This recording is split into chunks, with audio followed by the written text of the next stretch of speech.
Maharashtra state infrastructure development corporation या कंपनीचे अधिकारी आणि कागल नगर परिषद प्रशासन यांच्यात बैठक झाली।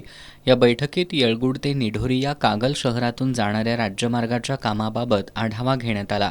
या बैठकीत शहराला पाणीपुरवठा करणाऱ्या जलवाहिन्या, गटर बांधकाम, 12 मीटर रुंदीचा काँक्रीटचा रस्ता करणं, महावितरणच्या विद्युत वाहिन्या भूमिगत करणं तसंच वाहतूक नियमाबाबत नियोजन करणं याबाबतही चर्चा करण्यात आली। कागलमधील रस्त्यालगतच्या अतिक्रमणांबाबत नगरपालिका पदाधिकारी आणि मुख्याधिकारी यांच्या स्तरावर निर्णय घेण्यात येणार आहे। नगर परिषदेच्या माध्यमातून रस्ता मार्गाचा आराखडा निश्चित करून क्षेत्रफळानुसार दुतर्फा खुणा करण्यात येणार आहेत। रस्ता कामादरम्यान बाधित होणाऱ्या घरांना मोबदला देण्यासाठी प्रयत्न करण्यात येणार असल्याचंही सांगण्यात आलं। शहरातील वाढती वाहतूक लक्षात घेता एकेरी मार्गाची व्यवस्था करण्यात येणार आहे।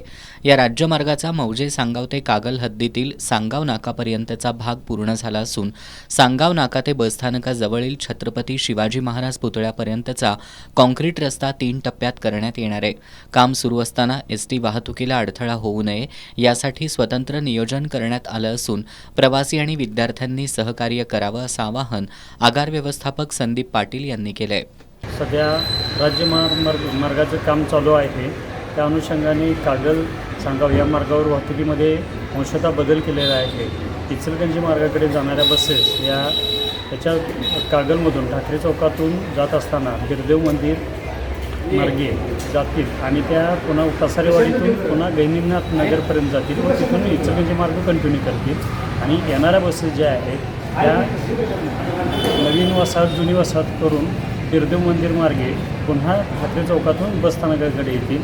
सदरचा हा मार्ग बदल हा तात्पुरता विद्यार्थ्यांच्या सोयीसाठी करण्यात आलेला आहे। तरी सर्व प्रवासी नागरिकांना या ठिकाणी आवाहन करण्यात येते की सदरच्या वाहतुकीकरता कृपया सहकार्य करावे।